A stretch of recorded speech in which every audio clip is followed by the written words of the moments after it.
Joe Miller stood alone in the empty lobby of the Majestic Theater, holding the final notice from the bank in his trembling hands. The paper felt heavy, like it carried the weight of 3 generations of his family's dreams. 30 days. That was all the time he had left before the bank would take away everything his grandfather had built back in 1938. The afternoon sunlight filtered through the dusty windows, highlighting the faded movie posters on the walls. Joe ran his hand over the antique ticket counter, feeling every scratch and dent that told stories of busier, happier times. At 52, his hair was more gray than brown now, and the wrinkles around his eyes had deepened considerably over the past year, as the theater's finances had gotten worse and worse. He walked slowly through the lobby, past the concession stand, where no popcorn had been popped for 2 days now. Why bother? Only 8 people had come to yesterday's showing. 8 people in a theater that could seat 400. The smell of butter and salt still hung faintly in the air, a ghost of better days. Joe checked his watch, 4:15 p.m. His wife Susan would be back from the bank soon, probably with more bad news. They had tried everything to save the Majestic. Theme nights, discount tickets, renting the space for private events. Nothing worked. People in Oak Ridge, California preferred the new multiplex at the mall or just stayed home with their streaming services. The sound of his footsteps echoed as he walked into the main theater. He flipped on the lights, revealing row after row of empty red velvet seats.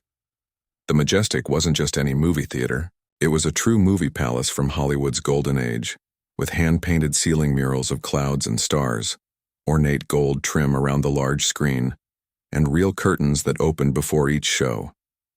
His grandfather had built it as a place where ordinary people could feel like royalty for a few hours. Joe sat down in the center seat of the middle row, the best spot in the house. From here, the screen filled your entire field of vision perfectly. How many films had he watched from this very seat? Thousands, probably. He had practically grown up in this theater, helping his dad sell tickets when he was just 10 years old, learning to run the projector as a teenager, and finally taking over when his father's health failed 15 years ago. He was so lost in memories that he didn't hear the front doors open. He didn't notice the tall figure that had stepped into the lobby looking around with curious eyes. It wasn't until he heard footsteps coming down the center aisle that Joe turned around. The man walking toward him was tall and lean, wearing simple clothes, jeans, a light jacket, and a baseball cap. But there was something about the way he moved, something in his face that seemed oddly familiar. As the stranger got closer, Joe's eyes widened. The square jaw, the squint, the way his mouth turned down slightly at the corners. It couldn't be. But it was. Clint Eastwood. The Clint Eastwood. Joe stood up so quickly he nearly tripped over his own feet. His mind raced, trying to make sense of what he was seeing. Was this some kind of joke? Had he fallen asleep in the theater and started dreaming? Places closed? Eastwood asked, his voice exactly like it sounded in the movies. Low, slightly raspy, with that distinctive cadence that had made him famous. No, Yes, Joe stammered, completely flustered. We're technically closed, until the evening show, but door was unlocked, Eastwood said with a slight shrug. Joe mentally kicked himself. In his distress over the bank notice, he must have forgotten to lock the front door after the mail carrier left. I'm sorry, Mr. Eastwood, Joe said, still not quite believing he was saying those words. I'm Joe Miller. I own the Majestic. Or at least I do for the next 30 days. Eastwood's eyebrows went up slightly, the only change in his otherwise impassive expression. Problems? Joe laughed, but there was no humor in it. You could say that bank's foreclosing next month can't compete with the 12-screen place at the mall. People don't want places like this anymore. Eastwood looked around the theater, taking in the detailed plasterwork, the vintage lights, the grand scale of it all. His eyes seemed to catalog every feature, every detail. Shame, he said finally. Don't make them like this anymore. No, they don't, Joe agreed, feeling a lump form in his throat. My grandfather built this place, started construction in 1937, opened in 38, used to be the heart of the town. Eastwood nodded, looking up at the ornate ceiling. Mind if I look around? Joe, blinked, surprised by the request. Look around? Sure, of course, it would be an honor. For the next 20 minutes, Joe led Clint Eastwood on a tour of the Majestic Theater. They walked through the main auditorium, where Eastwood stopped to examine the original woodwork on the seat ends. They visited the smaller second theater that Joe's father had added in the 1970s. They climbed up to the projection booth, where Joe showed him the old film projector they still kept alongside the newer digital equipment. Still use. Film sometimes? Eastwood asked, running his hand over the vintage projector. Special showings, Joe explained. Classic film nights. Not many places can show real 35mm anymore. As they continued the tour, Joe found himself opening up more and more. He told Eastwood about growing up in the theater, about the famous premieres they'd hosted back when Oak Ridge was a popular filming location, about his grandfather meeting Charlie Chaplin once. Eastwood listened intently, asking occasional questions about the building's architecture or the theater's history. When they reached the small office behind the concession stand, Joe's wife Susan was waiting. She was a petite woman with short brown hair and kind eyes now wide with shock as she looked up from the desk. Joe, I got the final figures from the bank, and it's even worse than She stopped mid-sentence, her mouth hanging open as she recognized their visitor. Susan, this is Mr. Eastwood, Joe said, still not quite believing it himself. He stopped by to see the theater. Susan stood up so quickly she knocked over a stack of papers. Mr. Eastwood, I'm Susan Miller. I'm such a big fan. I don't understand. Why are you here? In Oak Ridge, in our theater? Eastwood gave a small, almost imperceptible smile. Driving through, saw the marquee, liked the name. Joe looked at his wife, seeing his own confusion mirrored in her face. It seemed impossible that one of the biggest names in Hollywood history would just happen to be driving through their small town and decide on a whim to stop at their failing theater. The Majestic was actually in a movie once, Susan said, finding her voice again. Back in the 60s, small scene, but still, we have a photograph somewhere. She began searching through a drawer filled with old photos and newspaper clippings. While she looked, Eastwood's eyes fell on the bank notice Joe had left on the desk. He picked it up, reading it carefully. $4.8 million, he said, looking at the total amount due. That's what it would take? Joe nodded grimly. That's to clear the debt and do the repairs we've been putting off. The roof needs work, the heating system is ancient, and we'd need to update some of the technology to compete. But it doesn't matter now. We're out of options. Susan found the photograph she was looking for and handed it to Eastwood. It showed the Majestic's exterior from 1975, its marquee advertising the Iger Sanction, one of Eastwood's films from that era. Eastwood stared at the photo for a long moment, something changing in his expression. I remember this place now, he said quietly. Came through town while they were filming something nearby. Stopped to watch my own movie. Best sound quality I'd ever heard for one of my films. Joe and Susan exchanged glances, surprised by this revelation. What's your next showing? Eastwood asked suddenly. Classic Western night. The good, the bad, and the ugly, at 7, Joe replied. If anyone shows up, that is. Eastwood's mouth twitched in what might have been the ghost of a smile. I might know that one, he said dryly. Mind if I stick around? Been a while since I've seen it on a big screen. Before Joe could answer, the front doorbell jingled, and they heard voices in the lobby. Actual customers, arriving early for the evening show. Excuse me, Joe said, heading out to greet them, his mind still reeling from the surreal situation. As he walked away, he heard Eastwood ask Susan a question. Tell me something. What would it take to save this place? Really, save it? Susan Miller sat across from Clint Eastwood in the small office, hardly believing this was really happening. Through the door, she could hear her husband Joe greeting the early customers for the evening showing.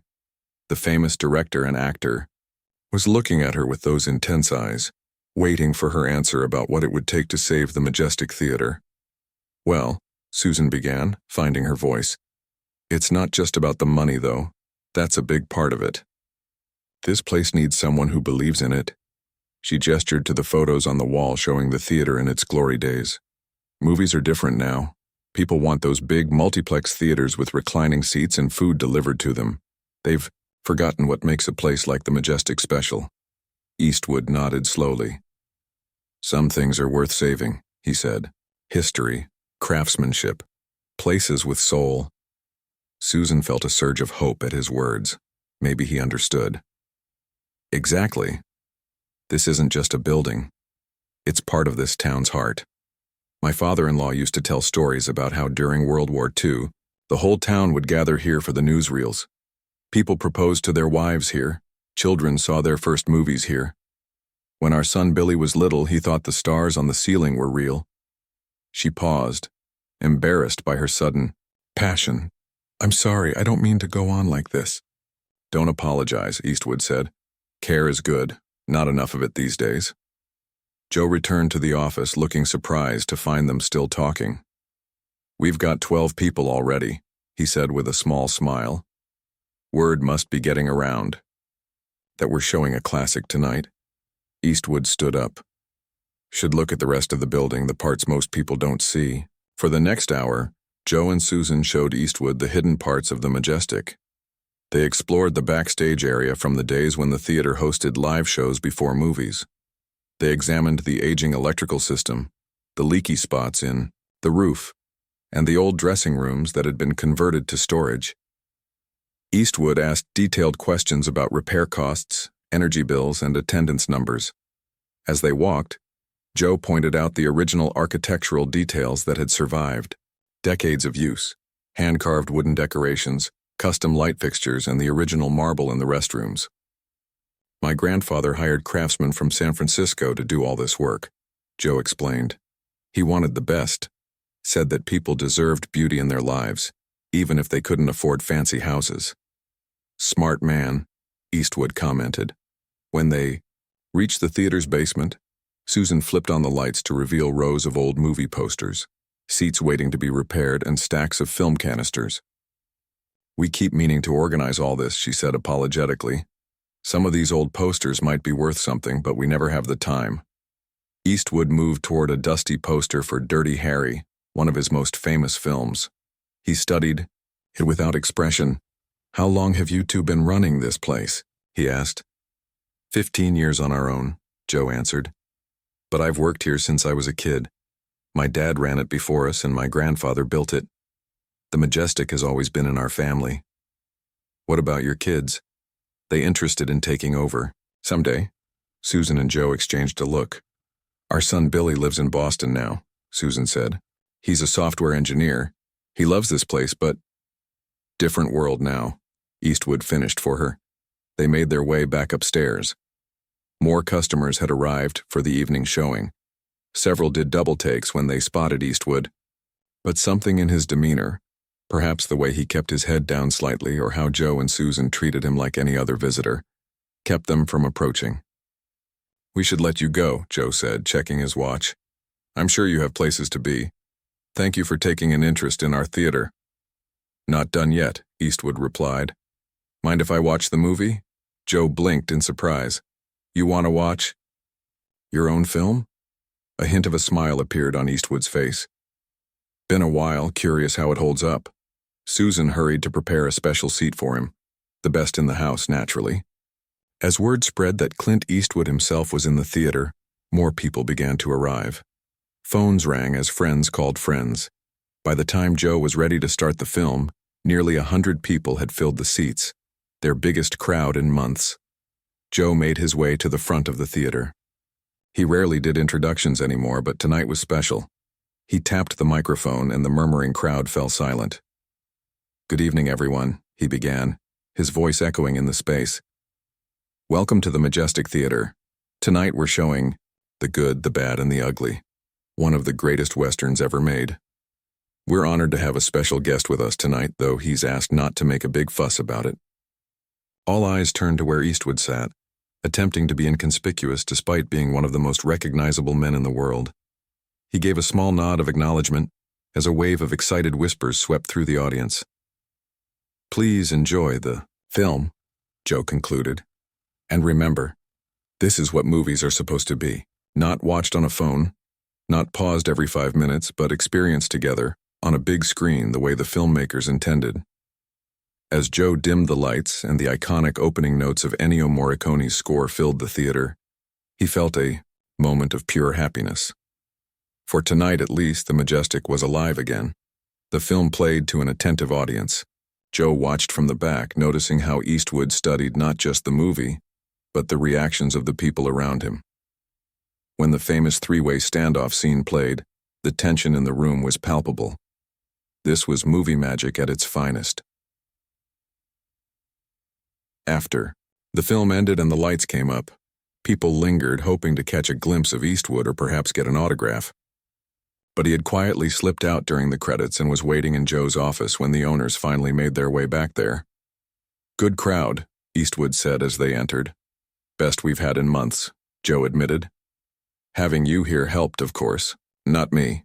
Eastwood shook his head. "The movie, the experience, the place." He gestured around them. "People still want this. They just forget sometimes." Susan sat down at her desk, exhausted but happy. "If only we could have nights like this. All the time." "Could," Eastwood said simply. Joe laughed bitterly. "Not without a miracle. We're still facing foreclosure in 30 days. Eastwood was quiet for a moment, looking at the photographs on the wall, the history of the Majestic, the Miller family over the generations. Finally, he spoke. "I'm working on a new film," he said. "Period piece, set in the 1940s. Need a movie theater for some scenes." Joe and Susan stared at him, not quite understanding what he was suggesting. "Hollywood usually builds sets for that kind of thing," Joe said slowly. "Waste of money," Eastwood replied. "Why build fake when real exists?" He looked directly at Joe. "How long would it take to fix this place up? Make it look exactly like it did in the 1940s?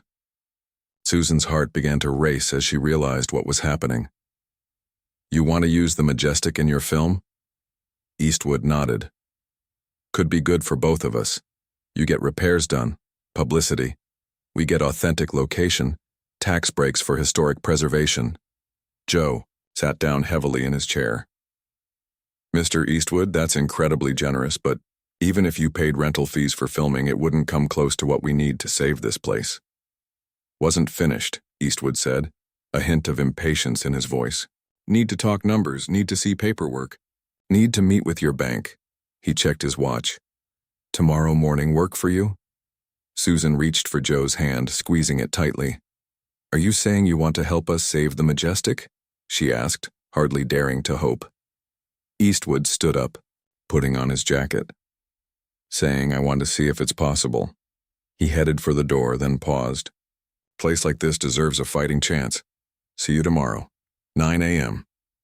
After he left, Joe and Susan sat in stunned silence for several minutes. "Did that really just happen?" Susan finally whispered. "I think it did," Joe replied, his voice shaking, slightly. "Clint Eastwood wants to meet us tomorrow to discuss saving the Majestic." Susan looked around their small office, at the final notice from the bank still sitting on the desk. "Do you think he's serious?" "I don't know," Joe said honestly.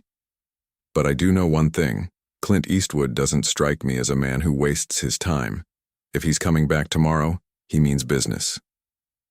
For the first time in months, they locked up the theater with something they had almost forgotten: hope. Joe and Susan arrived at the Majestic Theater at 8 the next morning, a full hour before their meeting with Clint Eastwood. They had barely slept. Susan had spent half the night gathering all their financial records, while Joe had made lists of needed repairs and improvements. They wanted to be prepared for whatever Eastwood might propose.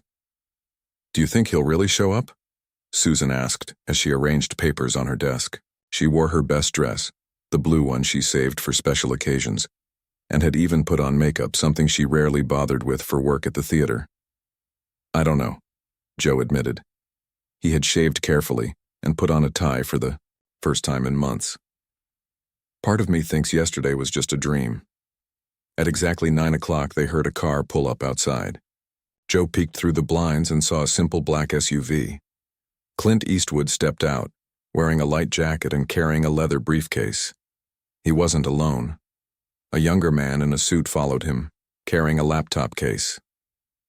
"He's here," Joe whispered, his heart pounding, "and he brought someone with him."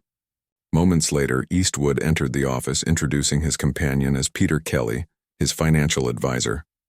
The four of them sat down, and an awkward silence fell over the room. "Well," Joe said finally, "we've gathered all our financial information. The bank records, repair estimates, attendance figures." Eastwood nodded to Peter, who opened his laptop.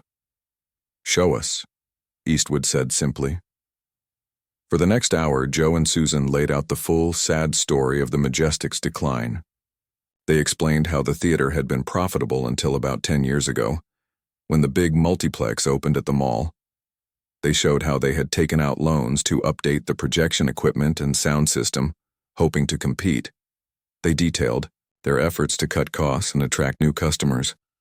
"We tried everything," Susan said, pushing a spreadsheet toward Peter.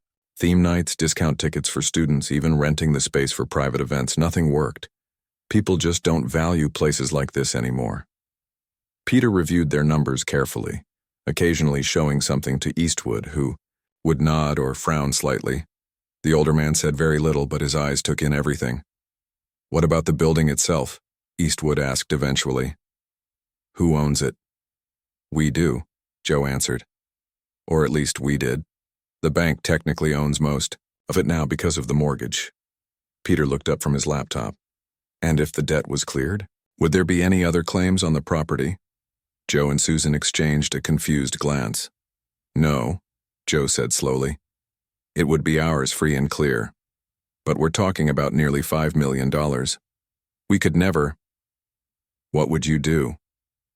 Eastwood interrupted. "If money wasn't an issue, what would you do with this place?" Susan leaned forward, her eyes bright. "We'd restore it. Every inch. Make it exactly like it was in its heyday, but with modern technology hidden behind the scenes. We'd start a classic film program, maybe partner with the high school for film education. We'd make it a landmark again," Joe added. "A place people travel to see, not just a place to watch movies."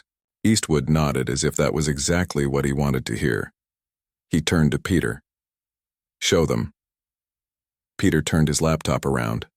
On the screen was a document titled Majestic Theater Restoration Project. Joe and Susan stared at it in confusion. "Don't understand," Susan said. "Proposal," Eastwood explained. 3 parts. First, I clear your debt with the bank. All of it." Joe felt the room spin slightly. "Mr. Eastwood, that's incredibly generous, but we couldn't possibly accept—" Eastwood held up a hand, stopping him. "Second part, I fund complete restoration. Original specs, period correct, but with modern technology where needed." Susan's mouth fell open. "But that would cost millions more." "Worth it," Eastwood said simply. "For the film, for preservation." He looked at Peter, who clicked to the next page of the document. "Third part," Eastwood continued. "We form partnership. You keep running day to day. I provide backing, name, recognition. We establish film education program. Make this place destination for film history, not just movie watching." Joe felt like he couldn't breathe. "Why would you do this? You don't even know us." Eastwood was quiet for a moment, looking around the small office at the photos of the theater through the years. Finally, he spoke. "First movie I ever saw was in a place like this. San Francisco, 1936. Follow the Fleet with Fred Astaire. Remember looking up at that screen, feeling like anything was possible." He paused, his eyes distant with memory. "Places like this matter. Not just buildings, they're connections. To our past, to each other." He looked directly at Joe and Susan.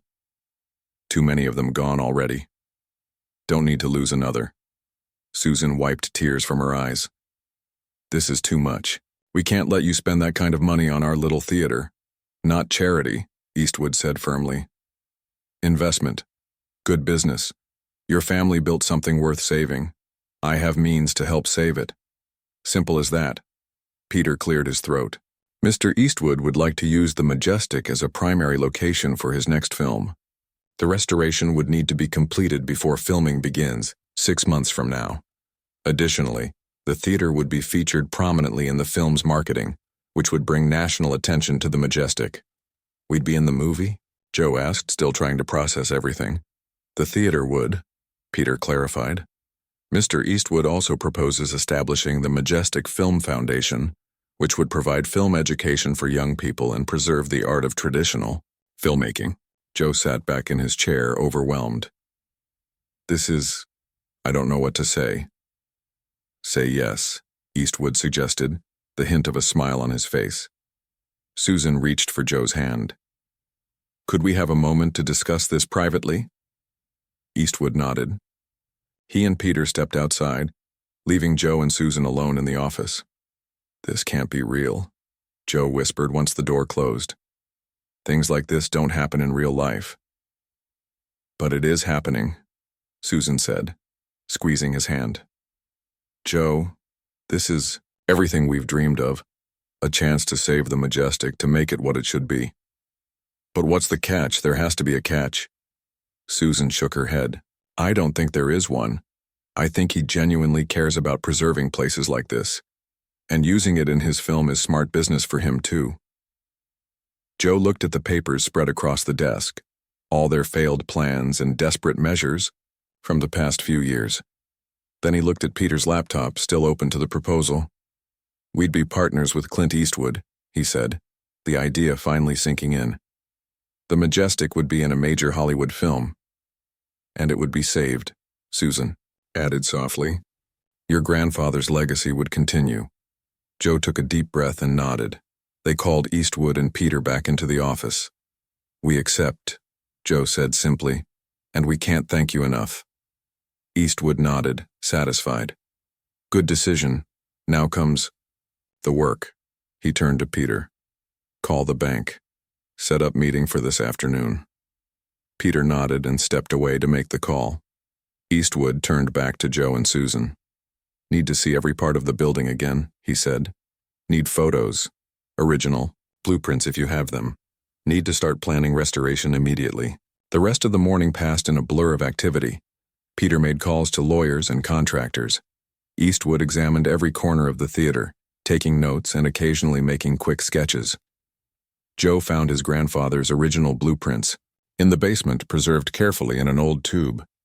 By noon, word had spread through the small town that something was happening at the Majestic. A small crowd gathered outside, curious about the activity and the black SUV parked in front. At 1 o'clock, Peter announced that the bank manager, Linda Weber, had agreed to meet them at 2. As they prepared to leave for the meeting, Joe looked at Eastwood with wonder still in his eyes. I still can't believe this is happening, he said. Yesterday morning I thought we had 30 days left. Now you have future, Eastwood said simply. Let's go make it official. Linda Weber had been the manager of Oak Ridge Community Bank for 8 years. In that time, she had handled countless loans, mortgages, and foreclosures. She prided herself on being professional and unflappable.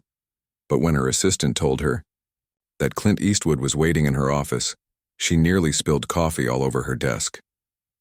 She took a moment to compose herself, straightened her jacket, and walked into her office with what she hoped was a calm, professional demeanor. Joe and Susan Miller sat in the chairs across from her desk, looking nervous but hopeful.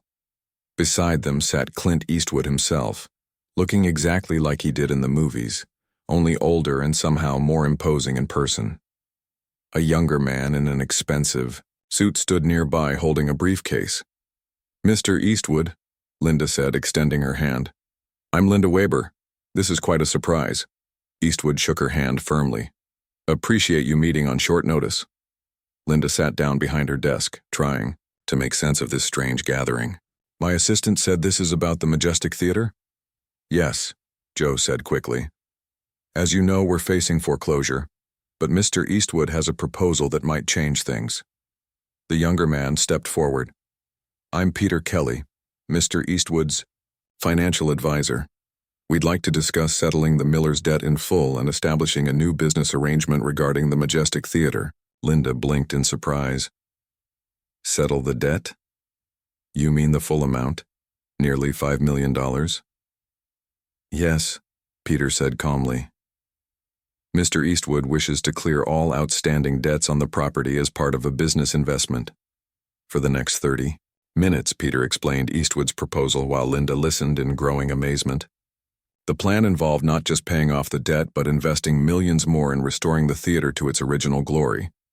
The Majestic would become a filming location for Eastwood's next movie and then a permanent center for film education and preservation. "This is highly unusual," Linda said when Peter finished. "I'll need to consult with our regional office." "Understand," Eastwood said. "But time matters. Need to start work soon. Film schedule depends on it." Linda nodded. "I'll make the calls right away. If you can wait, I should have an answer for you today." While Linda stepped out to contact the regional bank executives, Joe, Susan, Eastwood, and Peter waited in her office. The silence was tense. "Will this really work?" Susan whispered to Peter. "Can the bank just cancel the foreclosure like that?" "Money talks," Peter replied with a small smile. "And Mr. Eastwood's offer is very generous. It would be foolish of them to refuse." 20 minutes later, Linda returned, her face carefully neutral. She sat down and arranged some papers on her desk before looking up at them. "I've spoken with our regional director and the vice president of loans," she said formally.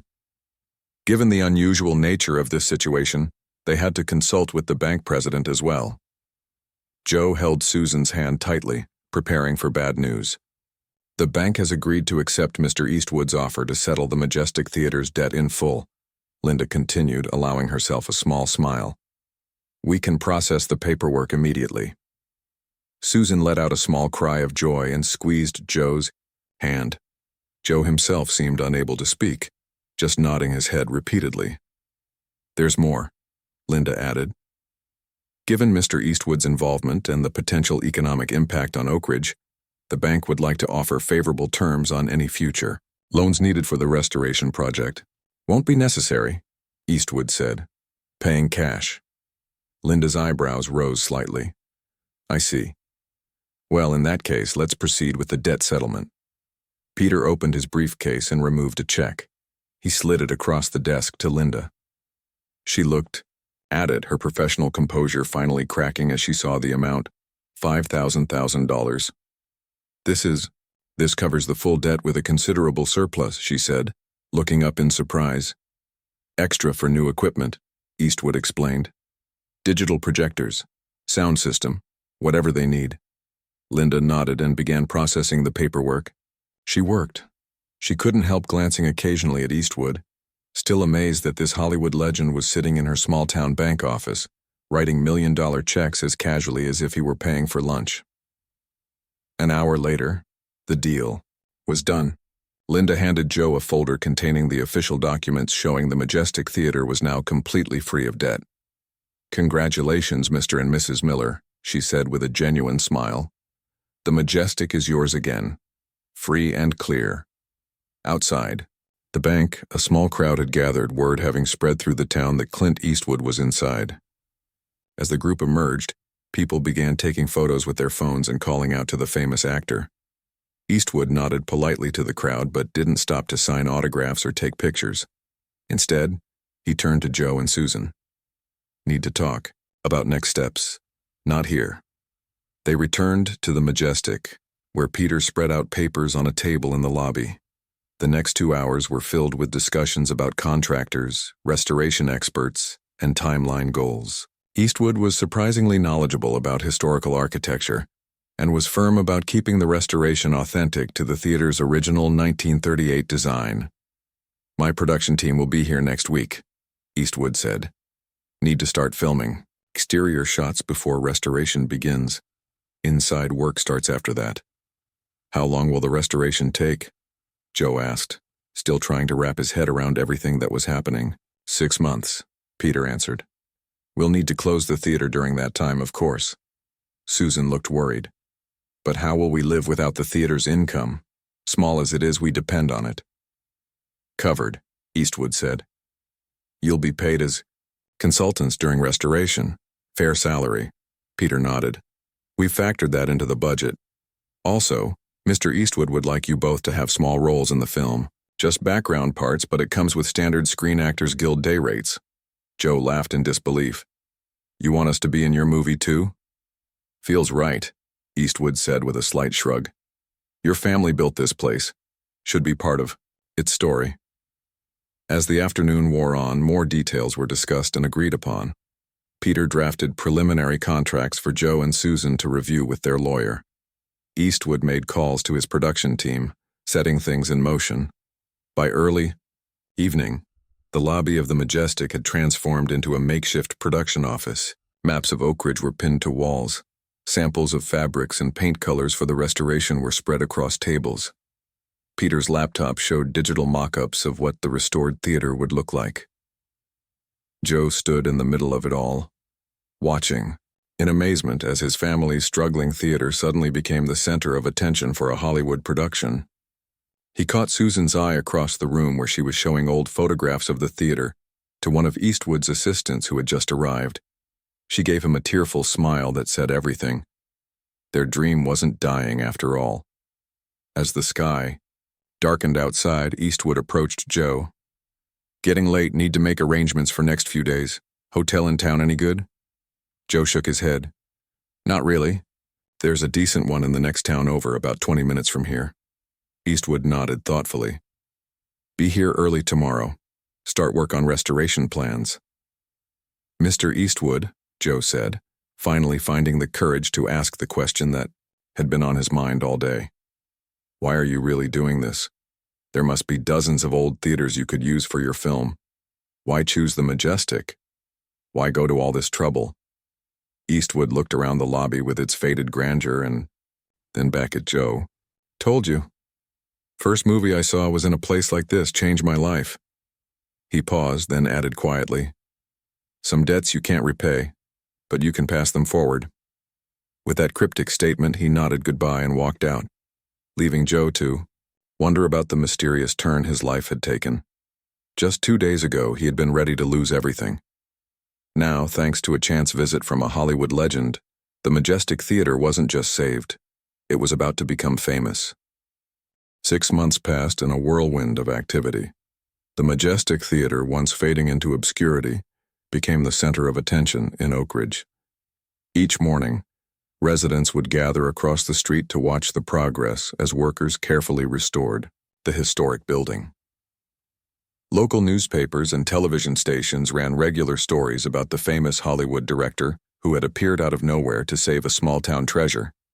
Joe and Susan Miller found themselves living a life they could never have imagined.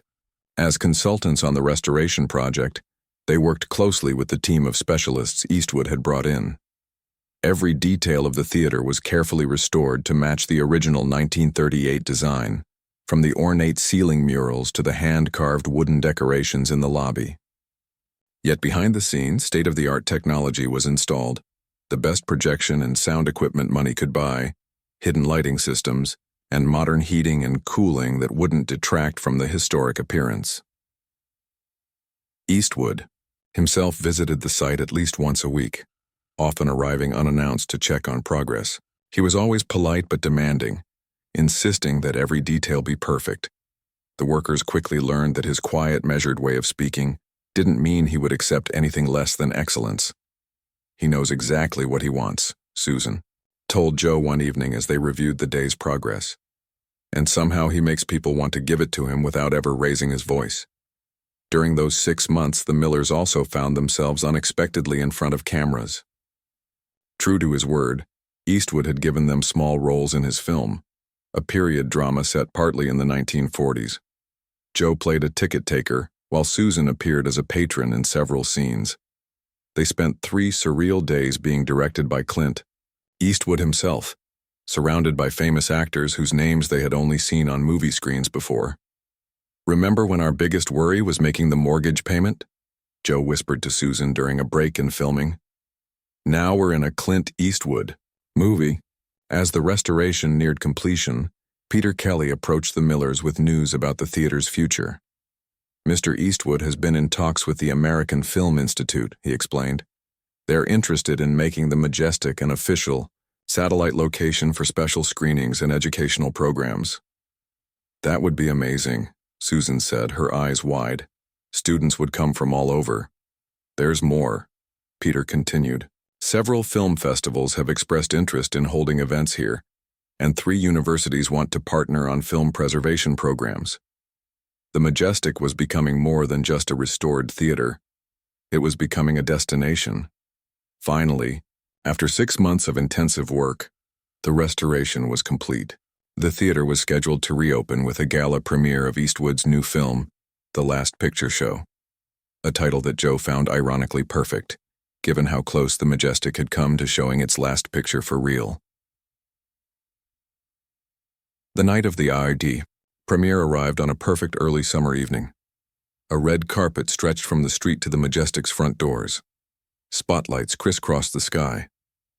The marquee, restored to its original glory, shone brightly with the film's title and the words, "World Premiere." The entire town of Oak Ridge seemed to have turned out for the event.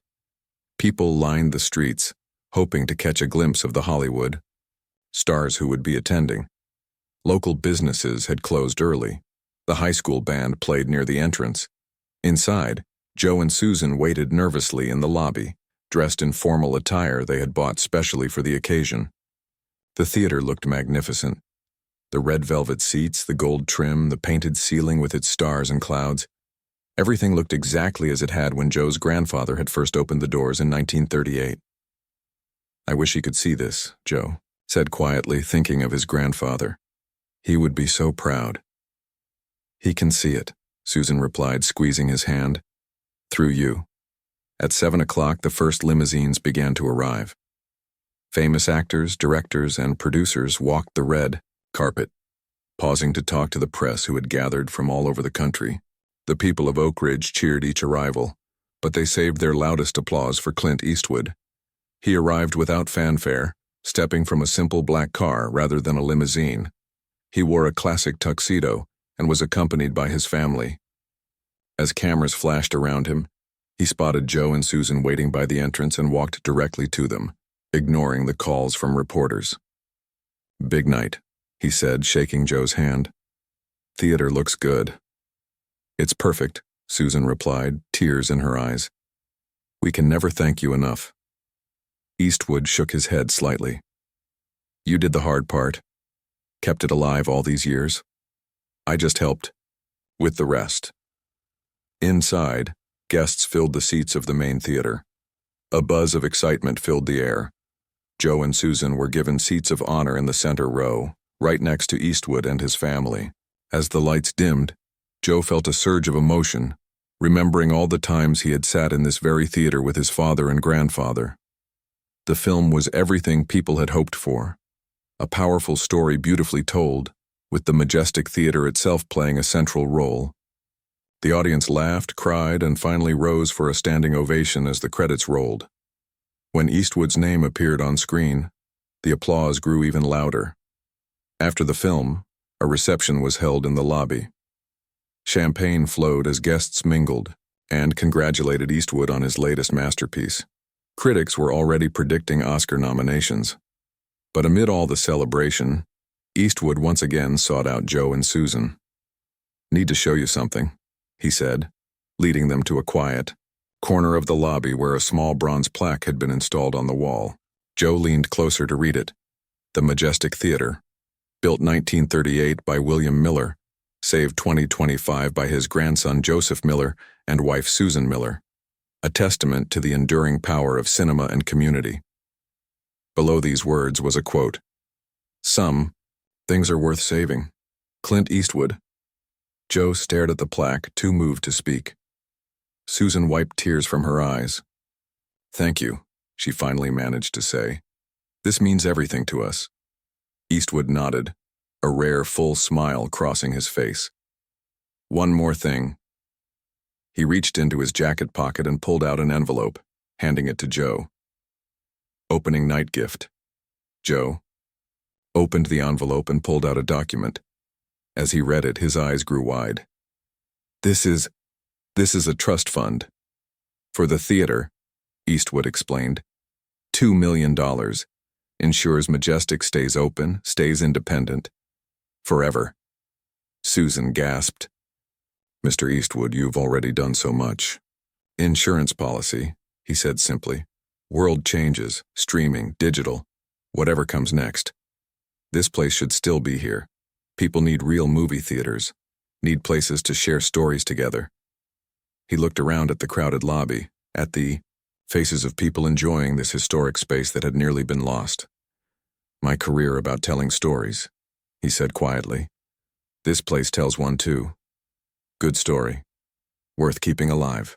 With that, he shook their hands one more time and returned to his other guests, leaving Joe and Susan standing in stunned silence by the plaque that would forever commemorate how a chance visit from a Hollywood legend had saved their family legacy.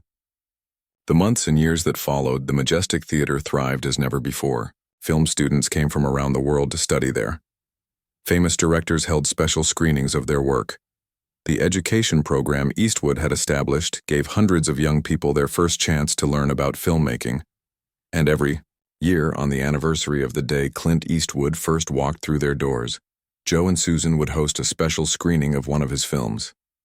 The event always sold out.